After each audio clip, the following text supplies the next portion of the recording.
I've realized that we have done almost an entire, well, I can't say almost an entire series if we don't know when the series is going to end really, but we've filmed quite a lot of videos discussing the topic of overlanding and more specifically what I've done with this vehicle.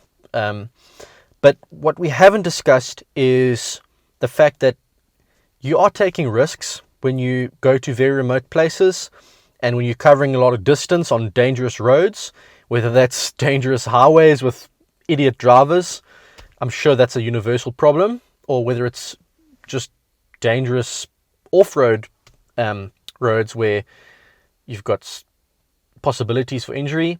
We need to talk about safety and what you can do to best prepare yourself for worst case scenarios.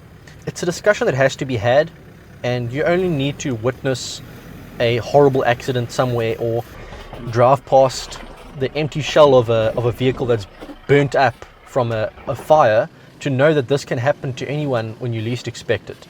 So it's better to be prepared. It's cheap insurance for possibly losing your life, and it's something that everyone should be thinking of constantly. Now, there are a number of considerations that need to be taken into account. Are you going to be driving long distances on the highway regularly to get to your camping or 4x4 spots?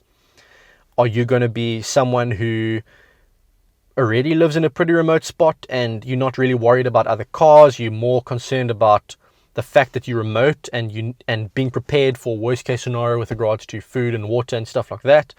You have to think about these things. Considering that we're talking about overlanding, there's a good chance that you will be doing a combination of gravel road driving, tar road driving, and like really off the beaten track driving. So you kind of have to be ready for anything. So let's go through some topics and let's discuss what I've done from my side to prepare myself best for possible accidents or mishaps. So for me personally, I know I will be likely driving on highways a lot, but will also be going off the grid with no signal and no emergency help. So my risks are accidents on the road. My risks are fires from electrical or propane or even dry grass when the grass is long. Common problem in Africa, Australia. Dehydration, snake bites, or just having a breakdown in the middle of nowhere. Any of that could happen to me. So let's talk about the road first. Let's be honest, there's very little that you can do about accidents on the highway, because you may be the best driver, but there will always be someone else out there who is a worse driver than you, or is extremely irresponsible, or it could just be a freak accident where an animal crosses the road and someone swerves straight into you. So how do you prepare for that? Okay, from your side, there's a number of things you can do. Obviously, different vehicles are better on the road than others. The Hilux is a great vehicle on the road compared to, let's say, a very old Land Rover Defender or old Land Cruiser, which is heavy, or like a Jeep Rubicon, which is more aimed towards like serious off-road stuff. Hilux handles well, made for comfortable driving on the road. However, universal things like choosing your tires, making sure your tire pressures are correct for your environment. Don't be lazy about deflating and inflating tires. Do it properly, because if you're driving on the road with very soft tires or driving off-road with very hard tires, it's more likely that something can go wrong. Inspect your tires regularly. Do your wheel rotations. Do your wheel balancing. Just make sure that everything's tightened down, torqued down properly. That will just ensure and give you peace of mind that when you're driving on the road, you're going to stay safe. And then what happens if there's a freak accident? Well, from my side, what I did was, when I was looking for a vehicle to buy, I chose the higher spec Hilux, which had all the extra airbags, in the back and the sides for rear passengers, this passenger, everywhere, the airbags everywhere. And that for me was worth the extra money, because I know that if I'm in an accident and if I roll, my life is more likely to be spared than someone in a much older vehicle that doesn't have those safety features. For me, that was worth it. So those are considerations you have to make when purchasing a vehicle or purchasing tires, or just looking after your tires. Let's talk about fires. It's something that you don't always think about, but something you should, because driving through, let's say, the Kalahari in Botswana, or through the outback in Australia with this long grass where it's hot, fires can happen. And you know what? It doesn't have to be conditions like that. My previous vehicle, a fairly old Ford Ranger, that thing was the ticking time bomb. I kept having problems with my aircon. I kept having problems with my lights fuses blowing. Couldn't figure out what was going on. Eventually took it to a few auto electricians, took it to Ford. Eventually I found out that somebody, I don't know if it was Ford or one of the auto electricians, had bypassed my fuse box because they couldn't sort out the problems.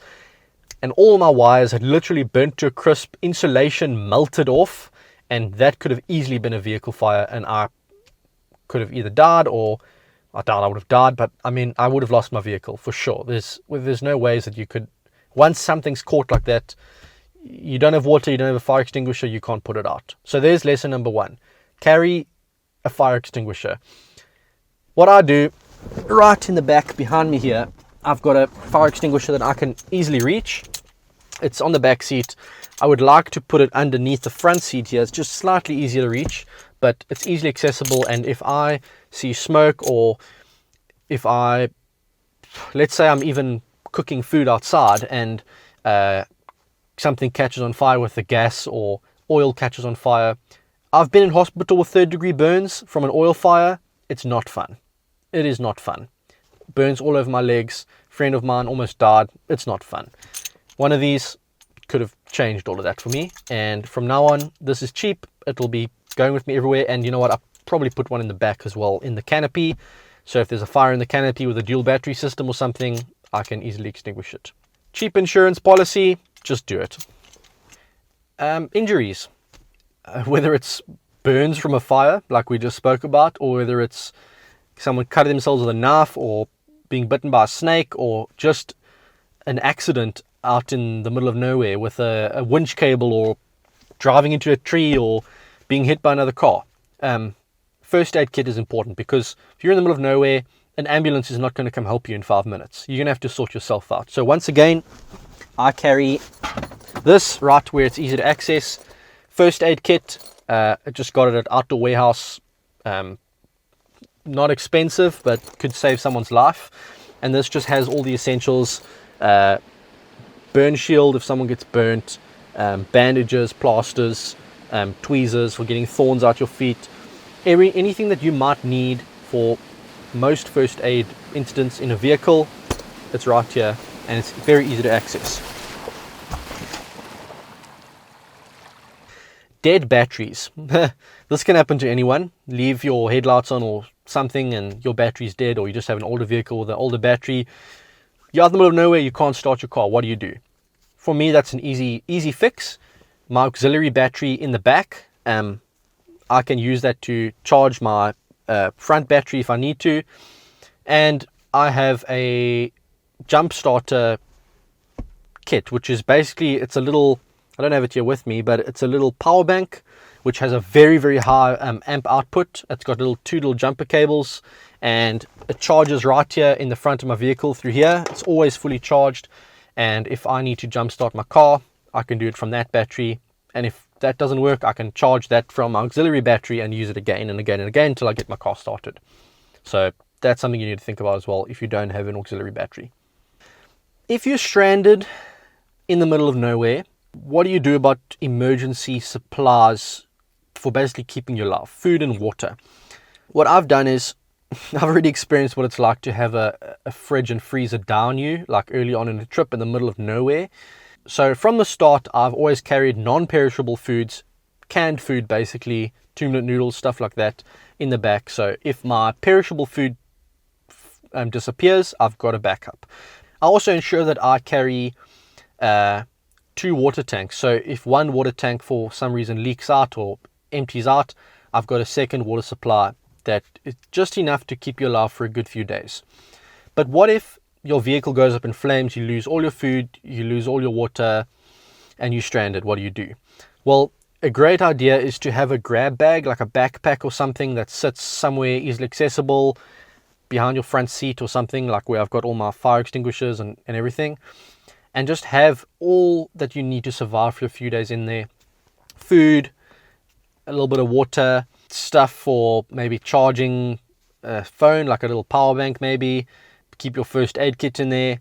And I would say something that is extremely underrated is a satellite phone. I'm actually waiting for Garmin to get back to me. I've been hoping to work with them on a review of a Garmin InReach Mini satellite phone, which I've heard is really good. But essentially what it does is you buy the Garmin InReach Mini and you pay a monthly or annual subscription fee, which connects you to Garmin's basically emergency systems, where if you push your panic button on that Garmin InReach Mini, no matter where you are anywhere on earth, they will organize for an ambulance to come and help you, or someone to come and rescue you if you're in a middle of nowhere and your car breaks down. That is worth its weight in gold, and having a satellite phone in case of emergencies is fantastic. The InReach Mini is also great in that, like, if you want to let your family members know that you've arrived at camp safely, you can actually send a message straight to someone's phone as an SMS. So that's awesome to have. And you can check weather. So let's say you want to do a river crossing and you're in the middle of nowhere and you need to check whether it's rained heavily or whether it's going to rain heavily. You can request a weather update, and the Garmin InReach Mini will send you a weather update, and you can check what's going on. So really great to have. It costs a bit, but it's something that I will not go anywhere super remote without. Keep that in your grab bag, and if your car falls off a cliff or catches on fire, grab it, and at least you got a way to contact someone. And lastly, recoveries and repairs. Now, I do not profess to be a recovery expert. I haven't had to put myself in situations where I've had to dig myself too bad out of trouble or help recover people on a regular basis. I'm not like that big into my extreme 4x4 stuff. However, preparing yourself for those situations is probably a really good thing to do, and you definitely should be carrying good recovery equipment with you. If it's not a winch, then you should at least have a snatch strap. Make sure you've got good recovery points in your vehicle. A spade. I carry a small spade at the back for just digging myself out of trouble if I'm stuck in the sand. And I'd say recovery tracks like max tracks are a really good thing to have. I don't have a winch, but my recovery tracks have got me out of mud and sand a number of times. If I'm completely honest with you, if it wasn't for my recovery tracks that I keep on my roof, I would have been stuck in the sand on this most recent trip, and I probably would have been out there for a few days with Nicole with absolutely nothing, waiting for someone to rescue us. So in that situation on the soft sand, a winch wouldn't have done anything for me, but those recovery tracks really saved me. So really important. This is what a struggle with the mud looks like. We were out here just looking for like spots to hunt bush pig, and we found some muddy spots where the bush pigs had like rooted up the soil, and obviously looking for minerals in the sand or something. And we thought, oh, this looks like a cool place to drive through. So we got the machete out, started hacking through the bush and tried to drive through here. And as you can see, I just started slipping down the hill. My tire marks over here. But thankfully I remembered to bring the recovery tracks and I could pull myself out. Air compressor and puncture repair kit, really helpful. If you've got a quick puncture, you can sort it out yourself, plug it up. I've done that a number of times in the field, plugged up punctures with my old tires. Thankfully with these BF Goodrich's, I haven't had any punctures yet. And then compressor, filling flat tires, or just getting your pressure down to safe levels. You know, if you are driving on a corrugated road, having your tires softer might give you the extra traction you need to stay safe. Putting your car in four-wheel drive on a gravel road, extra safety, it's good to have. And of course, don't do anything stupid. If your car is not made to go on extreme off-road conditions, don't push the limits if you know that you're in a very isolated area. And then lastly, I'd say just carry some basic spares with you. Little bolts and nuts, stuff like cable ties are really valuable. All the wrenches you need to torque down your bolts all over the vehicle, really helpful. extra fuses for the electrical stuff, and then just maybe some basic spares like an air filter for your front if it gets really dusty, or extra CV joints if you're doing extreme stuff. But to be honest, there's some basic spares that you can carry around that will basically get you out of trouble if you really need it. But things like wrenches and spanners and stuff like that, Allen keys, just carry them with you. You'll need them eventually. Can guarantee you that. And then I think common sense is probably one of the most important things. Don't be stupid. Don't risk your life trying to do something, trying to be a hero, if you don't need to do it, if you're in a remote area. This is not about proving yourself to other people. It's about going out there and having fun.